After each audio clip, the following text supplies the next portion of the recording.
Hi guys, welcome back to Immortal BJJ. This is Professor Todd Wheeler with your daily video blog update for May 22nd, 2012. You know, I had a really great conversation last night with a student, and he was explaining to me how he was having a difficult time with his memory and execution of techniques. You know, this is something that's very important, and so I thought I would address this today in this particular podcast. If you were going to be going on an errand for me, maybe to pick up a gi or something, whatever the case may be, if I was trying to tell you that the trip was somewhat complicated and kind of confusing, what would you do? Well, you'd either plug it into your GPS, but maybe you don't have GPS. What would you do?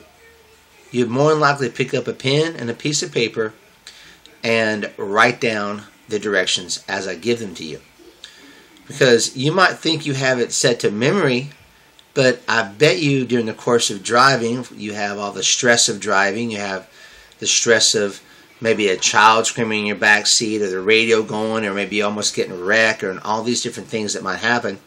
You'll probably end up forgetting where you're going. You'll have to end up calling me. Now, if you call me 10 times on the way to a trip, even though I said it was complicated, but you insisted on not taking down directions, it'd be very frustrating for you and also for me. You know, so we have to think about that. When you go into Brazilian Jiu-Jitsu and you're taking a class, there might be 5 to 6 steps that may need to be memorized and understood.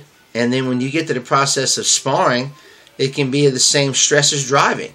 So you're having a hard time getting things done, and then you end up not having a good time. You know, it's a simple process. If you're not having a good time, you're not going to train. And then I end up losing a student, and you end up losing, you know, such a great art, just like Brazilian Jiu-Jitsu. This is not simply a punch or a kick. It's a lot of different movements. So I encourage all of you to sit down, bring a pen, bring a piece of paper, you know, and take notes. You know, I did for many, many years under Professor Sean Williams, and he did the same under Professor Henzo.